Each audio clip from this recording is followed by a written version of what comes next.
Brandon Ramsey, doesn't it feel good to be back in the film room? I'm in a new location. We've talked about it before already, but I like to just kind of bring it up. I like to match your vibe that you've got going on in the background. But welcome, everyone.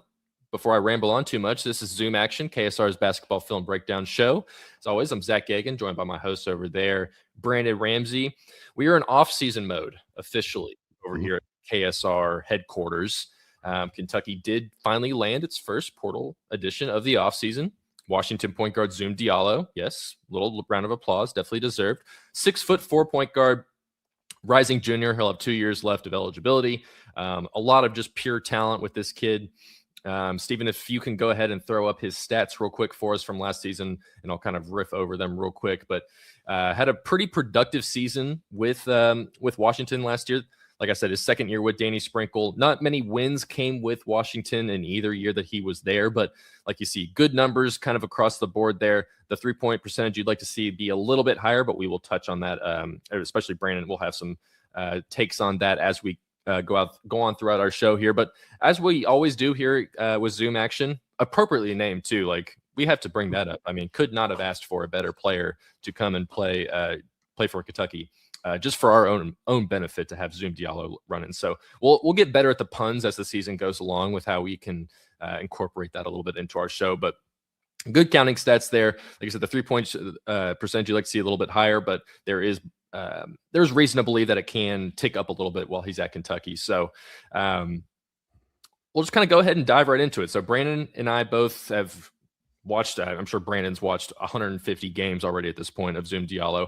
I've watched a handful, dove in through a bunch of the stats and everything. So we've got a few different clips here that we're going to go through. I think the main thing we'll start here, Brandon, is I'll just kind of let you go on your general takes, your kind of all-encompassing scouting report on Zoom Diallo. What immediately stands out when you're watching him on film? He is very explosive with the ball in his hands, and he is an elite shot creator. And I mean that kind of twofold. He's a shot creator for himself and is a shot creator, playmaker for others. This is a guy that is going to be more dynamic than anybody we've seen in the Kentucky uniform over the last 2 years. Now, part of that's because we didn't really get to see Jalen Lowe certainly healthy at all in Lexington. But I think that Diallo is maybe even a step above Lowe in terms of the way that he can score it himself. He's so efficient from the mid-range, pretty good numbers at the rim, as you'll probably touch on a little bit later. And then he's a excellent passer. He's a high assist guy. I think that probably gets overlooked a little bit because you look at some of his scoring numbers and all that, and you think of like, well, is this guy like a score first point guard? I would almost argue that he could be considered pass first. Like you don't trip into 30% assist rates. And I said this on Twitter the other day. Since John Calipari took over in Lexington in 2010, there have been 4 Kentucky point guards to post a 30% or higher assist rate. That was John Wall in the first year, and then Ashton Hagans did it, Tyler Eulis did it, and our boy Severe Wheeler actually did it twice. So this isn't something that like Shai Gilgeous-Alexander didn't do this, Rob Dillingham didn't do this, Reed Shepherd didn't do this. Like there have been a heck of a lot of really good players come through Kentucky. That Brandon Knight, like all these different guys, like they did not have 30% assist rates. Now, I'm not saying that Zoom Diallo is going to come in day one and post a 30% assist rate as a junior at Kentucky, but quite frankly, I think he's going to play in more space. He's going to have some better players around him. Washington was talented, but they had so many injuries they could not shoot at all. I know there's maybe some questions of how well Kentucky will shoot it next season as well, but I think that if he was able to get a 30% assist rate on last year's Washington team, he should be able to flirt with that on next season's Kentucky team. And I really do think, we'll probably dive into this a little more later, but I think that he is the best point guard that Kentucky has had in the Mark Pope era. And quite frankly, I think he is the most talented, or he certainly is more talented than anybody on last year's team, point blank. And we'll get into some Otega Owe comparisons later, but I genuinely do believe that. So I am excited to have him as our PG1, as our first piece to this. Admittedly, if you gave me a 1-to-1 pick, I would have picked Rob Wright. I'll go ahead and say that, sort of to preface how excited it's going to seem like I am about Zoom Diallo. I do really like him, but I actually would have picked Rob Wright, really only because I value shooting at the point guard position so much, and Rob Wright gives you more of that. But, and I said this publicly before they made their decisions, there are a lot of reasons to like Zoom Diallo. The size, the playmaking, the individual shot creation, all those things that we'll get into. So I really do think it was like a either or. And I said that on Twitter earlier. I was like, hey, land Rob Wright or Zoom Diallo. That's kind of step one. Well, Kentucky has crossed that bridge. I know everybody wishes things would move a little bit more quickly and all that, but sometimes it's just kind of part of it. But I think for this to be your first piece to sort of build around from here, I am very excited about what this roster could start to look like with Zoom Diallo as your point guard. Yeah, I think he immediately becomes your best passer compared to last season. Like, he's just a better passer than anyone you had on last year's team. Probably a better dribbler and pure ball handler than anybody on last season's team. Like, I think Denzel was still like pretty reliable and sound at that, but I think Zoom can play a little bit higher speed with the ball in his hands and be able to kind of navigate around screens and things like that. I think my big take coming into the offseason was you got to find two guys that are better than Ortega and Denzel Aberdeen. I think Zoom is better than Denzel. I could say that pretty confidently. I think you and I will both have kind of like back and forth takes on Ortega. If he's better than Ortega, I think your take will probably be from a pure talent perspective that Zoom is a better player than Ortega. I'm not going to disagree with you there, but I think from a pure production standpoint, I think Ortega was still the better player. And until I see Zoom Diallo make like an all SEC or an all conference second team, I just kind of have to still kind of lean Ortega. And I really liked the kid. I thought like he was my favorite player to watch last year, even as frustrating as he was in the holes and all that. So in terms of polish, I'd say that Zoom probably has a little bit more of a polished game just because his handle is so much more tight that you can rely on him a little bit better to get to the rim and things like that. Yes, the mid-range shot is something we're going to talk about a lot with Zoom. Like, that's what were the stats, Brandon? Like 57% from the mid-range. 57.1% from the mid-range, which ranks him about in the 95th percentile in terms of mid-range shooting. And I'll just go ahead and say, what was Ortega's number? Ortega Oweh was in the 13th percentile at 27%. And what I find, funny, interesting, whatever the word is, like, quite frankly, I think a lot of us thought of Ortega Oweh as like a good mid-range scorer because that's like he hit a lot of tough mid-range shots. So like it's almost like one of those Mandela effect things of like we convinced ourselves that Ortega Oweh, he was a good mid-range guy. Like, no, he stunk actually in terms of the numbers. And Zoom Diallo is very high percentage in those areas. And are you going to win a national championship making a bunch of pull-up 17-footers? I don't know if that's in the cards. But if you're going to shoot them, I'd rather you make them. And Diallo makes them at a pretty high percentage. And we'll talk about why as we get into the film. Yeah, like the mid-range shot, like, there's a weird narrative for people that kind of like half watch basketball that for the most, in terms of efficiency, yes, like it is the least efficient shot in basketball, but it is also like one of the deadliest shots in basketball because it is really tough to defend if you are good at it. Zoom Diallo is really good at it. He's tall.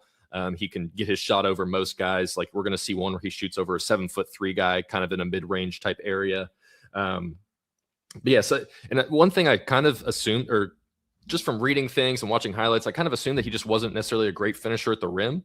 And then I started watching more film and looking into the numbers, and turns out he was 59% on his layups in the Big Ten last year, which ranked him like in the 70th percentile, something like that. Ortega was only 54% on layups. So a little bit better there. Like, I think his finishing is probably even better than I had thought of.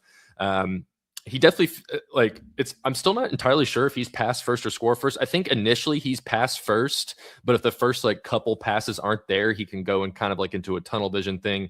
That's where he can get to his mid range. He can, navigate around screens well. Sometimes that gets him into trouble and he can turn the ball over a little bit. Only 20% of his made shots last season were unassisted. Only 20% of his shots last season were assisted, made shots. And that's a very low number. Like, that was in the bottom, like 10% percentile or lower. So a lot of it can be some one-on-one stuff. But, and one thing I was asking in our group chat, Brandon, I was like, why is this Washington team so bad? Because like on paper, they have like pretty good talent. But you said the injuries and like, their defense was just horrendous in Big Ten play. Like, I think they were like a 116 defensive rating in Big Ten play. That was a poor number, like 20th percentile, something like that. And then on offense, they just kind of played in the half court and couldn't shoot threes. So it kind of, when all those things kind of added up together, that's how you get a very mediocre team. So if he can have better fitting pieces around him shooters would be a big one. I think you're probably going to see maybe a better version of Zoom Diallo. But Steven, actually, if you don't mind, can you go ahead and throw up that shot chart graphic I showed you, or I sent, yeah, just to kind of give everyone a general idea of where he likes to shoot it.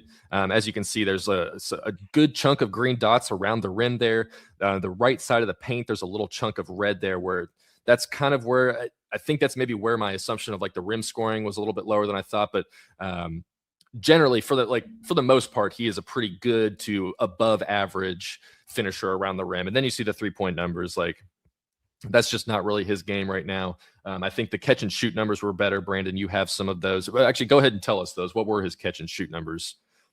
Yeah, catch and shoot per synergy. Zoom Diallo was 37.5% on catch and shoot threes, and that was he only made 23. So when I say most, we're still talking about a pretty low number. But I believe 18 of his 23 made threes were catch and shoot. So low volume, but most of the volume was via those catch and shoot threes. And again, 37.5%. And that jumped then even to 52.6% on unguarded catch and shoot threes. So when you leave him open, he was pretty high percentage, and he struggled a little bit shooting threes off the dribble, quite frankly, because he was taking some bad shots. I mean, you hate to do the kind of lazy Jalen Lowe comparison, but some of it was similar to like, hey, Jalen Lowe was asked to do everything for Pittsburgh. It led to him taking some bad shots. It hurt his percentages. Zoom Diallo was asked to do a ton offensively for Washington. It led to him taking some bad shots. It hurt his percentages. And some of those catch and shoot numbers are why I am reasonably optimistic about another jump in his 3-point shooting as a junior at Kentucky. Yeah, and he took most of his threes from the top of the key. I feel like he'll be good in offensive rebounding, like get him, kick back out to the top of the three, some quick catch and shoots. Like I think that'd probably be his bread and butter in terms of his 3-point shooting. But let's go ahead and start watching some film here before we talk too long. We got a bunch of different stuff to talk about with Zoom. So I'll go ahead and throw up. Hopefully I do this right on my first try. Yes, I did. Okay. So we're going to start with some passing clips, and then we're going to go into some scoring clips. So this one I believe is from you, Brandon. And I think we all picked against where they're playing against tournament teams too. So I think we got Nebraska, Michigan, Wisconsin, and then Iowa opponents in here. So all Big Ten games, all second half of the season, all against good quality opponents. But I'll go ahead and let this first one run here, where this is something that I saw Zoom do a lot. Actually, was just this easy, like I'm going to just kind of be tall and look over the head of guys and make like a quick one, like just easy, simple pass to dump down. I saw him do this a couple of times on my own, just watching him play in the film that I was looking at. So this is definitely something he's got in his bag real quick, like just easy pick or ball screen there, dumps it down low to his guy. So Brandon, anything or what do you want to talk about with that play? So why was that the first one you picked? Yeah, what I liked about this was, to me, this does show some of that true point guard, playmaking, pass first mentality. He was very, very high usage overall, but specifically in ball screen situations. 88th percentile in terms of possessions used as a pick and roll ball handler, ranked in the 92nd percentile in points per possession in those situations. So this is an elite pick and roll scorer. However, he still comes off of these with enough pace and having his head up, processing things to be able to make plays like this. Like, you think of Zoom as this explosive guy that's going to play fast, get downhill, all these things, but he still processes well enough to come off, take one step, kind of put his foot in the ground and say, oh, shoot, like this guy is slipping out of here, has a runway to the rim. Let's get him the ball. And you mentioned it, and I liked that you mentioned it. Him being 6'4" helps make this possible. If he's 5'11", 6 foot, 6'1", it's harder to make this play. And we saw in the NCAA tournament this past season how important size and physicality is, and Diallo certainly checks a lot of those boxes. So he makes this pass because he's big. He makes this pass because his head's up. He's playing with some pace off at the ball screen. It's not just that one-track mind. Like, I remember, especially earlier in the season, now he got so much better at it, but early in the season when Denzel was kind of learning the ropes as PG1, there was a lot of times we would talk about him sort of having a one-track mind. It was like he had to decide, am I driving this one to pass or am I driving this one to shoot it? And I think that Zoom has a unique capability to be a guy that can do both aggressively at the same time. Like, he can aggressively attack, get downhill, and look for his own shot, while at the same time reading what's going on around him. And as soon as somebody's open, he can whip him a pass. And there was another clip, we're not going to get to it today, but there was another clip where he attacked a closeout, like secondary defender steps up, kind of like they go chest to chest. A guy's cutting along the baseline, and Zoom just whips it to him off the dribble. Like, he's able to make these plays with his head up off of a live dribble very impressively. And that's something I really like about him as a point guard. I think that you're going to see some really impressive assist numbers from him this season, especially if you're able to surround him with some guys that they give a little bit of space on the floor. I think that he will be accentuated if you are able to get back to some of that. I don't know if old school is the right word, but some of that true Zoom action, Mark Pope offense sort of stuff. If you're able to put him in some of those situations, it'll accentuate his own off-ball shooting, but then also it'll accentuate his playmaking ability and all that. So I really liked this play from kind of driving that point home of, hey, I get it. He averaged 15 points a game. We're going to talk a lot about the mid-range shooting. We're going to talk a lot about his upside as a three-point shooter.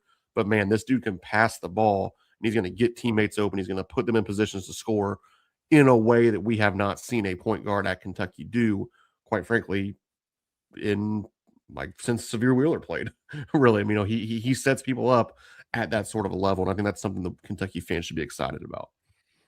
Yeah, one thing I have noticed when watching him is that play that we just showed wasn't necessarily a one-handed pass. It was kind of it was like a 1.5 handed pass. But I can't tell you how many times I saw Zoom whip one-handed passes pretty much halfway across the court, like on the money, like did that pretty consistently. He has that in his bag where he can kind of use his length to go around and like throw passes around defenders.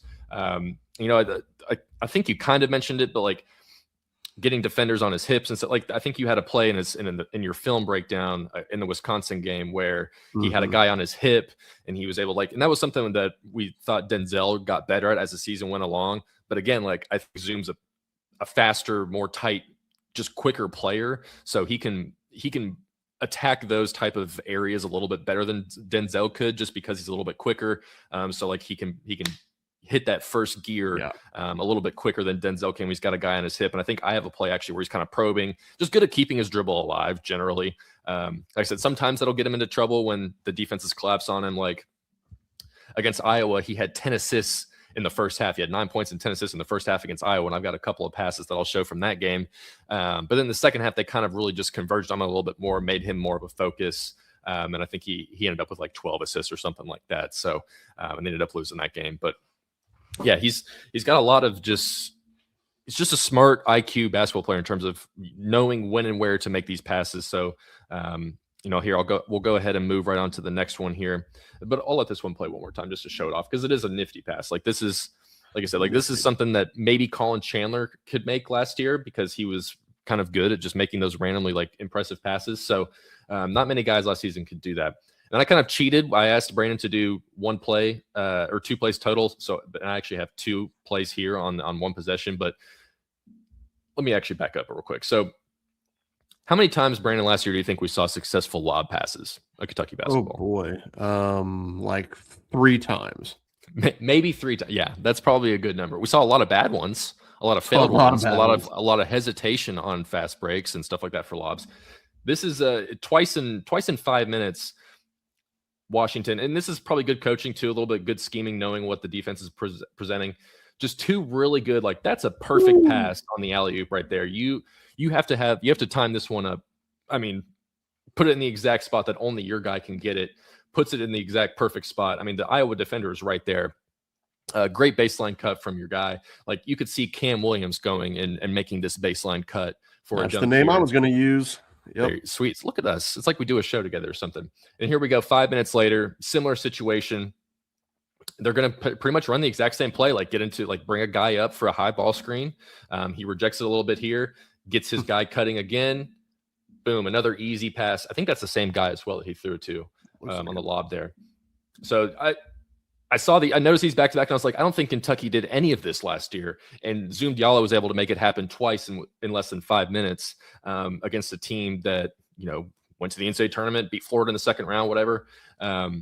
So really big fan of these. And again, it's kind of similar to what Brandon's play, where you've got the pick and roll up top there, but the pick and roll isn't really the play. That's just kind of like or the ball screen, I should say. The ball screen is more of like a decoy in a sense, like just to kind of free up other, get eyes focused on somebody else. Like that's kind of what happens here on the first one with number 24. Like and also I think the guy in the corner, there's a good enough shooter that he's having to respect him, but there's so much action going on up here with these guys in the ball screen that all it takes is just a half second for you to kind of lose where you're at. And then Zoom makes a great play. Like that's really quick thinking too. I'm sure that was part of the plan. That was the game plan there. But again, still good execution. Then you see it again happen here. High ball screen, doesn't really take it. The guy again, whoever's this guy for Iowa down here isn't even looking, like not even paying attention at all. Zoom realizes that he's got two guys on him too. Like he's kind of backpedaling here and is still able to make that pass. Like those are tough plays that frankly no one on Kentucky could make last year. So I was really excited to see that type of stuff because it'd be awesome if that could translate over to Kentucky where you could start seeing like those are just easy points that Kentucky wasn't able to really generate last year because they didn't really have a guy that could make that pass other than maybe Denzel Aberdeen could make that. Colin Chandler could maybe make that pass, but you're not going to see those guys do it twice within a 5-minute span. So any thoughts on those ones, Brandon? I think again, it just shows the feel, the processing, the raw passing ability that Diallo has, and one of the things that all these clips so far have shown, and it sounds so rudimentary because it's something that you get, driven into your head as a elementary basketball player, but he plays with his head up at all times. Like he kind of has that point guard like scanning ability where like no matter what he's doing, he's always sort of looking around, taking it all in, and he does that so well, even while dribbling, even while attacking, and that's something that I'm really excited to see. I can envision him coming off of a Zoom action, which that it's gonna be fun to talk about. With Zoom coming off. Boy, Zoom I can't wait for that first Zoom action with Zoom. Yeah, like it'll be we'll be posting. Both of us will be posting on Twitter immediately. That'll be absolutely basketball nirvana. But like he's gonna come off of that aggressively. He's gonna turn the corner, and you're gonna get a baseline cut like you saw there for a lob, or he's gonna read a guy and he's gonna kick it out for a three, or then sometimes he's gonna create the separation and score it. As I know I have a clip coming up here soon showing that. So again, I think it's all about that individual playmaking that he brings to the table, both for himself and for others. I think is something the Big Blue Nation should get excited about. So before we kind of move on to the scoring stuff, what do you make of obviously at a high usage rate, like it seems like he's a guy that kind of needs the ball in his hands a lot. How do you think that'll work at Kentucky where Pope has kind of been adamant about wanting to give the ball to Malachi a little bit more, operate with him more at the top of the key? Like whenever I've been watching Zoom, he's pretty much on the ball 95% of the time when he's in the game. Like he's going to be the guy that's setting up the offense, getting everything going. How do you see that kind of translating over to Kentucky where they're going to need to share the love a little bit more? And you're probably not going to see Zoom as much on ball as he was at Washington, at least. Any particular takes on that one? So I'm glad you asked that because when he committed, and I like Jeff Goodman probably more than some people because he puts out a ton of college basketball content, and I like consuming college basketball content. Therefore, I have some respect for Jeff. Hey, he's a coworker. Okay, I'm glad you said that. So I don't really need to bite my tongue. I don't think I can say what I want, but like.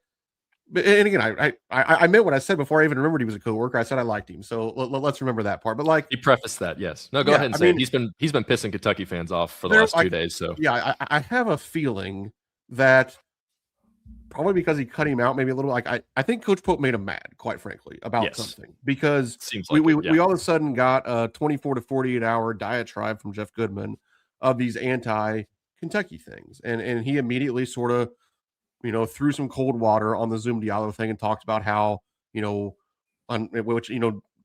loves talking to anonymous coaches. But like, somebody talked about how he, dribbles the leather off the ball or whatever it was. I have a few stats for you here, Zach. Lay it on me. And this is not I know because of a tweet late in the season, I'm like the anti-Otega Oweh guy. And now I think Zoom Diallo is better. This is not negative towards Otega Oweh, but Otega Oweh took 28.5% of the shots for Kentucky when he was on the floor last season. And, ball hog Zoom Diallo, he took 26.9% of the shots when he was on the floor for Washington. Now, he was also super high assist, unlike Otega Oweh, but like that's sort of anti-dribbling too much. That's sort of anti being a ball hog. So like, I think that this, yes, he has the ball in his hands a lot. That's, you can't argue that. That's a fact. He probably even, yes, needs the ball in his hands quite a bit. That is a fact. But to me, his efficiency and his numbers back up that being warranted. Like, it's not like this guy was just some insane chucker who shot 36% from the field. It's not like this guy, was low assists and high turnover. Like, he got stuff done with the ball in his hands. So like, yeah, some of the best players across college basketball have the ball in his hands a lot. Guess what? If I'm a coach, I want my best players to have that ball in their hands a lot. And his usage rate numbers, his shot numbers were not unlike and in a lot of ways lower than Otega Oweh's last season for Kentucky. So I think he'll fit in just, and like it, as we alluded to a little bit earlier, like if we run stuff more through Malachi Moreno, I think that'll just make Zoom Diallo even better, because now guess what? Now he's shooting catch and shoot shots, which are really high percentage for him. Now he's able to attack from the catch as opposed to already being from a live dribble. So he can use that first step, that explosiveness, that strength to attack some closeouts and then make decisions from his live dribble. So I really have no worries about him kind of being a ball dominant guy, because it worked with him being ball dominant, maybe not from a win-loss standpoint, but from a production standpoint. And then B, like, yeah, it's true, but it's not true to like this insane. I mean, Alex Wilkins is being recruited right now by Kentucky. Alex Wilkins was one of the highest usage players in the entire country last season. Like, if you want to talk about somebody needing and having the ball in his hands a lot, go talk to Furman and Alex Wilkins. That dude had the ball in his hands and like did everything for them. So like, I think it gets overplayed a little bit of like Zoom Diallo being this guy that just like dribbles the cover off the ball and all that kind of stuff. So yeah, I'm glad we addressed that. Quite frankly, I just disagree with Jeff Goodman's take on that, and whatever people he was talking to support his claim. Yeah. Well, I'll leave it at that. Yeah, I'm not disagreeing by any means. But from what I've seen, he's definitely not a ball hawk. Like, I think that's kind of ridiculous to say. And one thing I will say is, like, Otega would do a lot of, like, he would force up some bad shots late in the shot clock, like foot on the line, 3-pointers, things like that. I never really saw Zoom do any of that. But I will say that sometimes he, like I said, if the first couple passes aren't there, the first reads aren't there, he can get a little bit tunnel vision-y.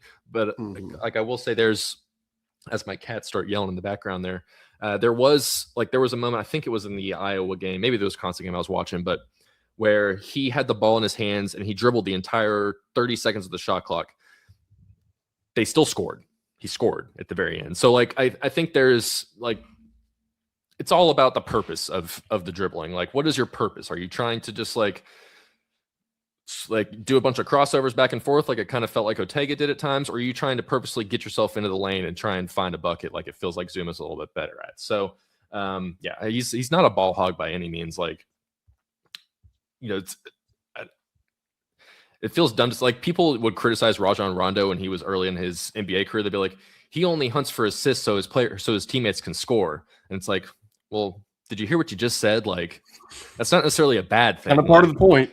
Yeah, like I kind of understand what you're saying. Like, he's only going to make a pass if a guy's going to be able to score. But like, that's the whole point of basketball, is to score is to put points on the board. So I think there's a little bit of that to him as well. But yeah, so not a ball hog by any means. I do think it will be interesting. Like, I think there could be an adjustment period of him having to learn to play off ball more, which I just think is going to be a little bit more of the case at Kentucky because he was so on ball at Washington. So there might be a bit of an adjustment period there where it just takes him a couple of weeks, maybe a couple months at Kentucky to really figure out how to play without the ball in his hands. So that's something I'm going to kind of mentally prepare myself for as we go into the season. But let's go ahead and move on here, and we'll transition into the scoring clips that we have, because I wanted to make this a tight 45 minutes, and of course that's not going to happen. So, but we'll go ahead and transition on in here, and I think, Brandon, we've got you loaded up here first. So yes, this is I really was a big fan of this.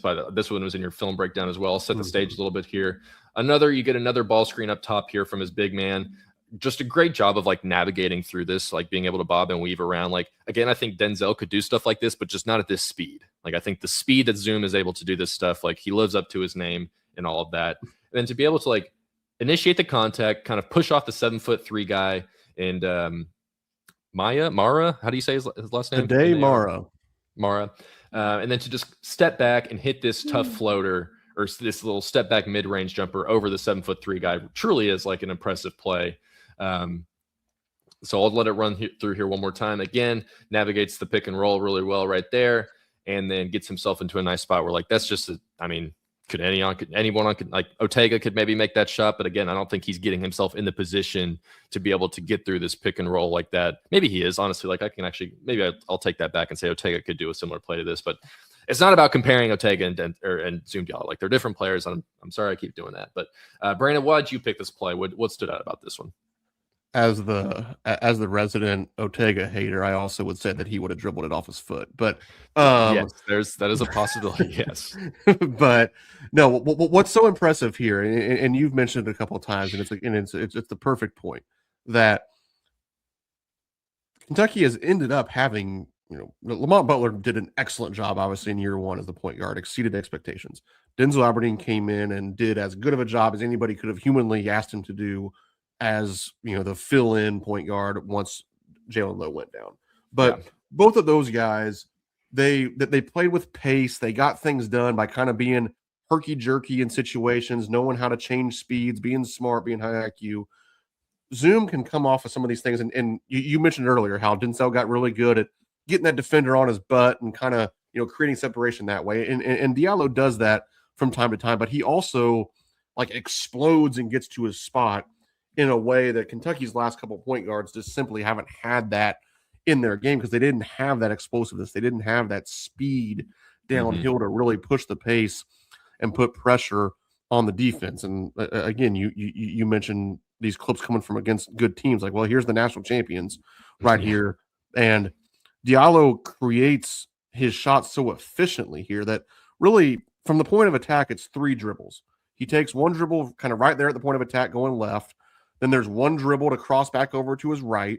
And then there's one dribble to create that separation away from the 7'3" center in Ade Mara to make that shot. And one of the reasons why his mid-range numbers are so impressive is because he does such a good job of creating that separation. And he does it two ways. One, he does it by getting downhill so quickly and kind of leaving people in the dust behind him. But then because of his strength and because of that sort of quick twitch mentality, he then also, once that secondary defender comes to him, whether you're in a flat hedge, whether you're in drop coverage, whether you're switching, whatever it may be, he can also kind of like get you to bounce off of him and then create separation back away from the basket to shoot those mid-range jump shots. So a lot of his mid-range shots, this one not so much included, but if you watch some film of a lot of the other ones, they almost kind of end up being uncontested. And that's one of the things too about, yes, it's kind of trendy to talk about how inefficient mid-range shooting can be. Well, part of that also, and this, harkens back to my coaching days. Well, yeah, because it's an inefficient shot, the defense sort of gives it to you quite a bit also. So now all of a sudden you are in a position where if you're somebody who can make those shots at a high percentage, well, guess what? The defense isn't going to kill themselves to take that away. So now you start shooting a lot of 12, 14, 15, 18-foot jump shots that aren't super contested because the defense is willing to sort of say, hey, yeah, see how many of these you can make and see if you can beat us. And again, I said it earlier, are you going to hang a banner in Rep Arena by making 17-foot jump shots? Probably not. But again, I would rather you make them than miss them.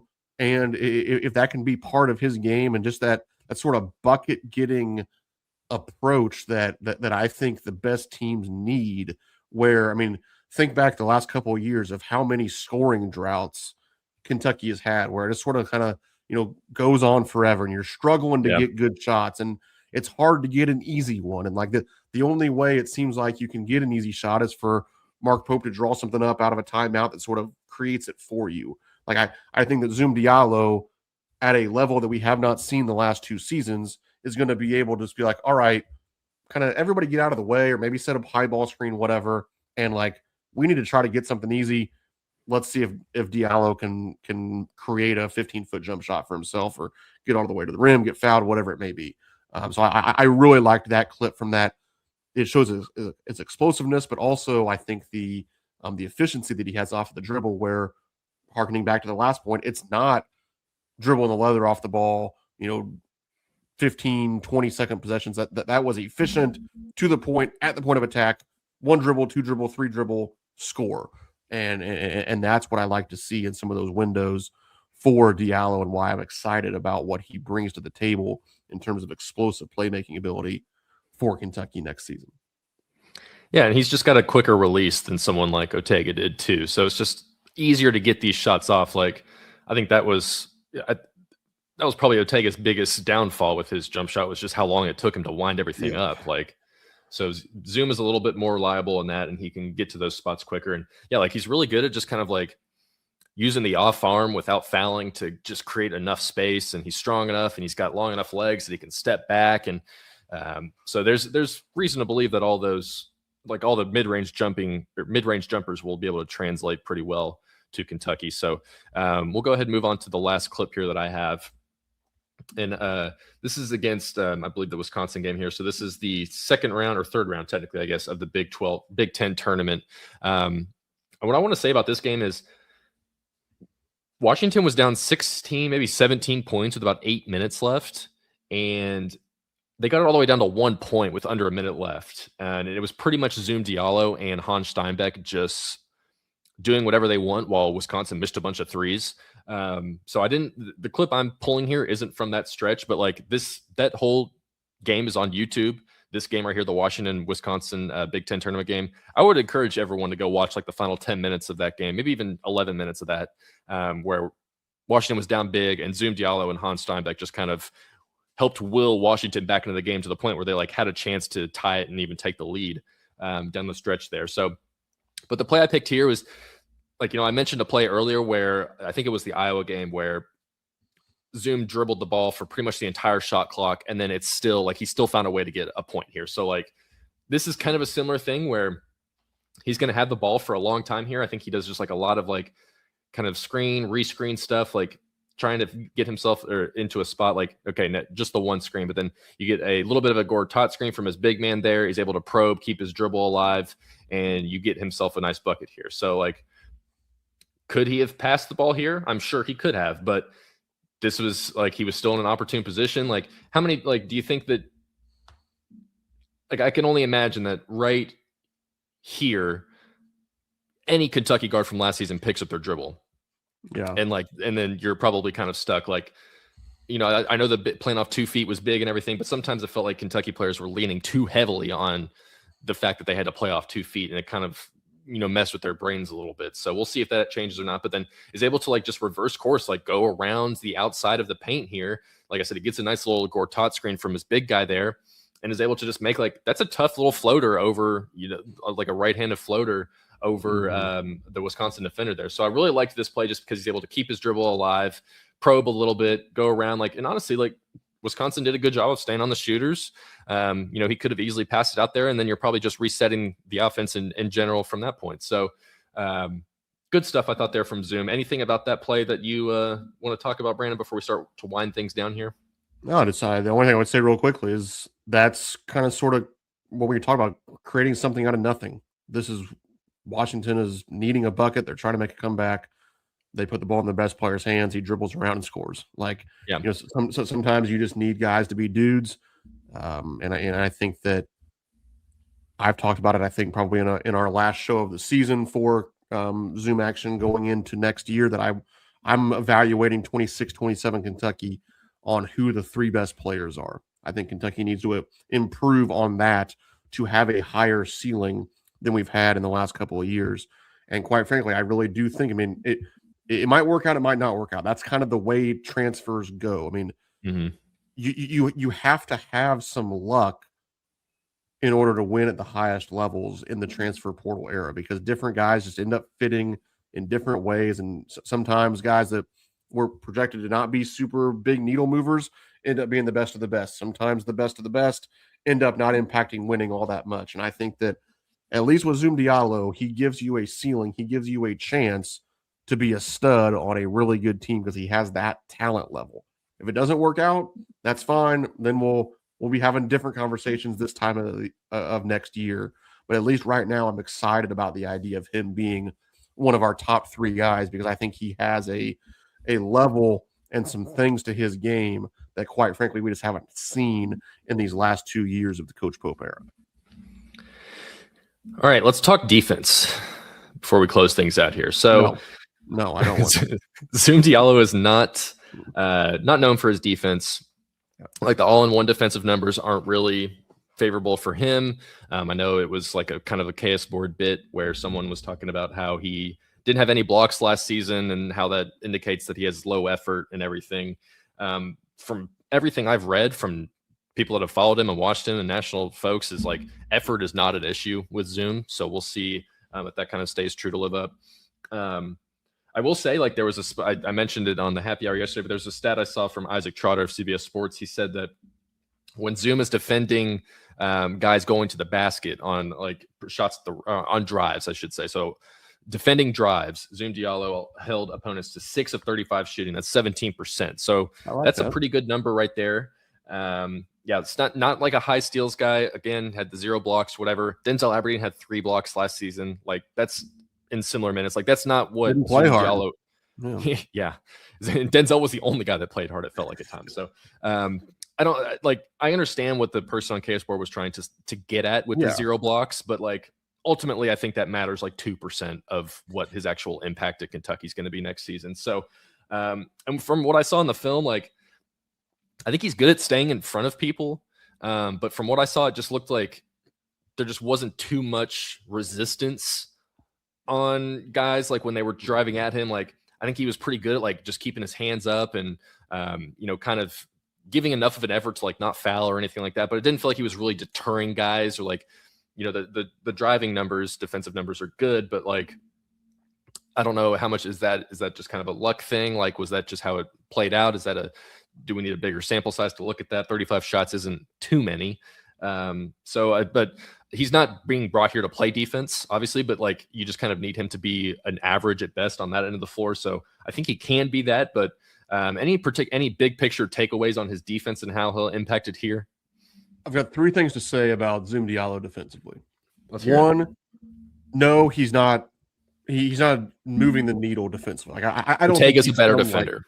I don't think he's some terrible defender, but he's not making you better defensively.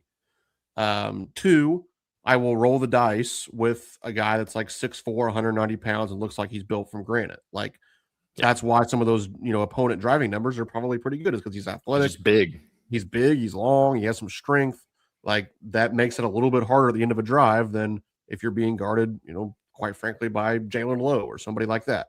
3, I don't care, quite frankly. Like I am, and I say that somewhat tongue in cheek, but I actually somewhat mean it also. Like to me, and I said this a lot last season.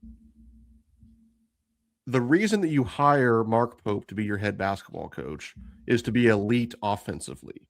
We did that in year 1. We posted a top 10 KenPom offense. The defense wasn't good enough. Injuries didn't break our way. You have a Sweet 16 team. Obviously, injuries were a part of last year's team too, but they finished 40th offensively. It was never going to be a good enough offensive team, even as perfectly constructed. I want Coach Pope to turn out top 10 offenses, whether he's the coach at Kentucky for 1 more year, 10 more years, 20 more years. I want us to essentially roll out of bed with a top 10 offense. And then there'll be some years where the defense isn't good enough and you go to the Sweet 16. There'll be some years where the defense is good enough and you go to a Final Four. Like, I want that to essentially be the sliding scale, and I want the constant to be being elite offensively. I think Zoom Diallo helps you be elite offensively, and if he's not good enough defensively, we'll kind of worry about that later. But to me, like I said, if you go out of your way to hire Mark Pope to be your basketball coach, your plan should be elite offense, figure it out defensively. And I think that sometimes, and it's human nature, and I think Coach Pope, quite frankly, fell into this trap last season where in year 1, we were really good offensively, weren't good enough defensively. So he kind of overcorrected and said, all right, Like, I think I can coach offense. Let me get some defensive minded guys. Let me get bigger, more athletic, stronger, all these different things. But then it's like, well, it's hard to teach people how to dribble when they're 21 years old. It's hard to teach people how to shoot when they're 21 years old. Like, I think that, and again, I think it is human nature across jobs where I think a lot of times people in general are always trying to work on their weaknesses. And it's like, sometimes, man, like, yeah, I'm not good at certain things, but I'm really freaking awesome at a few things. And like, I want to be really freaking awesome at offense. And if we're okay defensively, I'll roll the dice and hope that can win you 6 games in a row in March. But I think that's where you're at with Zoom defensively. He's not like a burden. He's not getting exposed on a they weren't hunting him basis. ever. Right. But man, that guy helps you offensively. And quite frankly, that's what I want in 2026, 27 in Kentucky is I want to get back to being an offense that people talk about. Well, and to do that, you're probably going to need some shooters. And Kentucky is kind of lacking on that right now. Obviously, the roster is still in the early stages. So let's close things out here by I'll kind of ask you 2 different questions. One, what are you looking for next for Pope to get in the portal? And 2, is there anyone on the big board right now that you are particularly a fan of and would like to see Kentucky land? To answer that second question, I am a huge Alex Wilkins fan. The transfer from Furman. I think he is a guy, he's one of those dudes, like, he slipped through the cracks. He shouldn't have been at Furman. That was a high major basketball player. Sometimes weird things happen. I don't know his story specifically, but like, he ended up at Furman. But from day one, Coach Bob Ritchie, who's an excellent coach, has won a lot of games at Furman. He's like, here's my program, take it over. Again, this dude was as high usage as anybody in the country, averaged 17 points a game, super high assist rate. And it wasn't like they were like, well, okay, yeah, he's at Furman. They won 22 games. They go to the NCAA tournament. He scored 21 points and had 4 assists against UConn. And like, it was competitive in that first round game against the team that goes on to play for the championship. I mean, this dude is the real deal. And I think that now, are there some redundant skills between him and Zoom Diallo? Absolutely. And I hope that we get to the point where we can have a show like this and talk about how it can work together. Because I know one thing, Zach. After watching Kentucky offensively last year, the last thing I'm going to be worried about this year is having too many ball handlers and playmakers. Sign me up for the problem that is having 2 point guards. Because last year we had like 1.5 guys that can dribble. And this year, if we have more than that, again, that's a needle mover in the right direction. So I do really like Alex Wilkins, and Donnie Freeman too. I would like to close the book on those guys. Now, I do. Let me chime in before you go into the next part. There, I think I've mentioned in a couple shows, and I think I even mentioned it to you all in a group chat. But the second closest comp on CBB Analytics to Zoom Diallo for last season was Alex Wilkins. And I think a lot of that is just how they score, high usage, high assist rate, where they get their points. Like, so I think it was Matt Norlander who was like going on Twitter talking about how, there's not going to be enough basketball. All of a sudden, everybody hates us. I just never really buy into that take of like, there's not going to be enough basketball or like points to go around. It's like, good coaches figure that out. Like, you have to be a pretty just terrible coach to not make stuff like that work, I think, in my opinion. I don't think Mark Pope is a terrible coach. So, like you said, like, if you're telling me that Alex Wilkins and Zoom Diallo are the starting backcourt for next season, I'm like, oh my gosh, these are 2 guys that can go dribble, pass, and score whenever they want. And like you said, you maybe had one of those guys last season, and you immediately have 2 from the jump. So, right there, yes, like, I agree with you on the Alex Wilkins stuff. So go into whatever you're going to say next. Yeah, I do want to finish one point on Alex Wilkins real quick. And I thought of as you were talking there. The other part that's so exciting to me about Alex Wilkins is that I think he will be very good wherever he goes, hopefully Kentucky, as a sophomore, making that leap from Furman to Kentucky. However, like, this dude could be a stud as a junior. Like, I think that he's a guy that, like, he could be your best player 2 years from now. I don't think it's really hard to make that jump from Furman to Kentucky and like be the best player on the team or be an all league guy in year 1. But in year 2, and I think it it was either WT or Matt Sack, one of those guys from Up to No Good, that made the comparative. There is some Shea Gilgeous-Alexander to his game. Now, is it fair to label somebody the NBA MVP? Obviously, no. But there are some physical comps. There's some playmaking comps. Like the way they move around is very similar.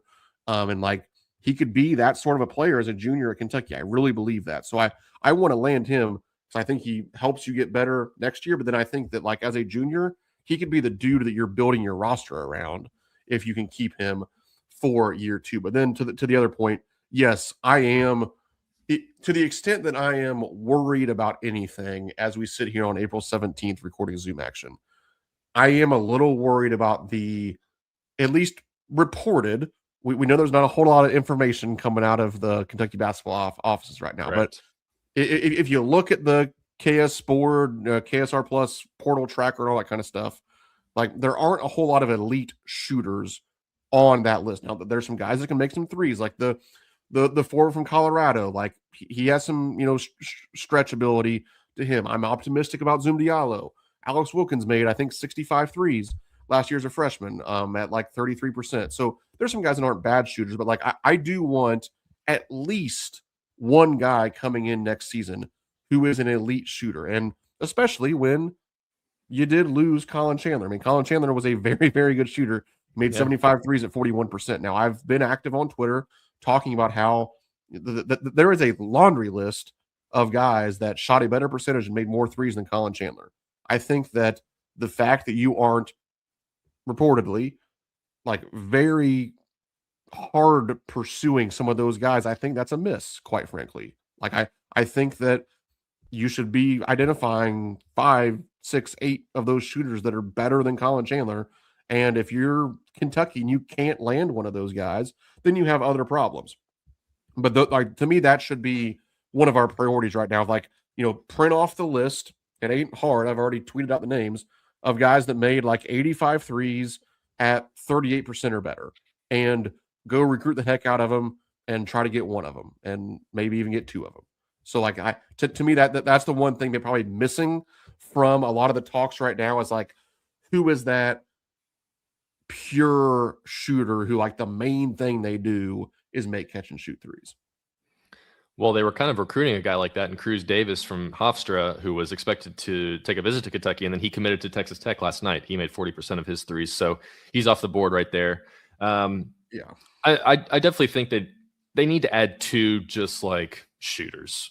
I think at least 2 just guys that they don't have to be big minutes guys. Like you can, like I think in our group chat I was saying, like, can you find like an Ainsley Almanor type? Like it doesn't have to be the same position, same whatever, but like a guy that you can rely on to come in for 15 minutes a game, knock down a few threes, open up the offense a little bit, and just make life easier for everyone around him. Like, you got to get one of those guys, and then maybe a guy who's more of like a real rotation, like top end rotation guy who's going to play 20, 25 minutes a game, who can come in and shoot 37+% from 3. So who are those guys? I don't know. Like, it could be Alex Wilkins if he can just, because, part of playing at Furman is you're going to take all the shots. So maybe just with a better talent around him, your shot diet is a little bit better, a little bit more efficient, and maybe that 32% that he shot from 3 last year, or whatever it was, just automatically ticks up to 35% because he's going to get better looks. So you do have Cam Williams coming back too, and like you do have Cam Williams, and he can be in that.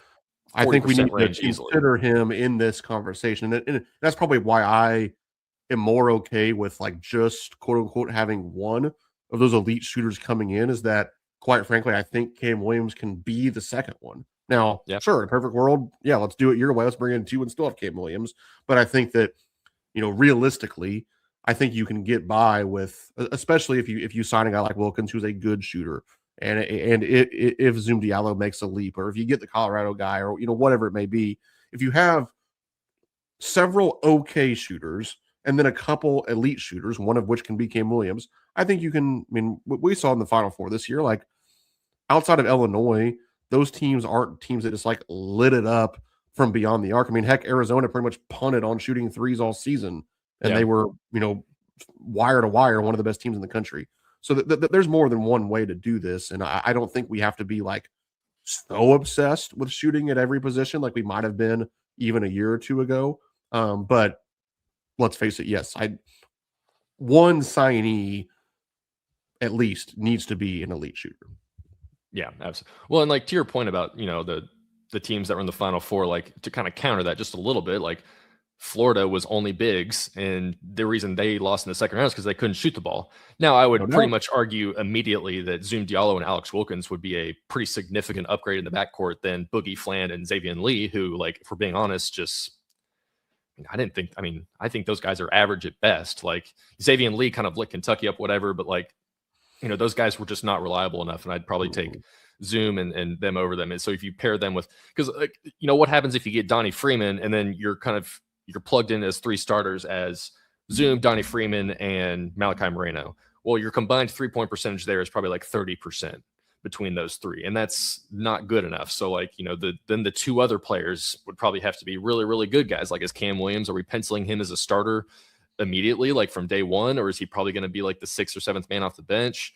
Who gets that 2-guard spot? There's been some talk of like, I kind of understand where people are coming from. We're going long here, I know, but tight 45.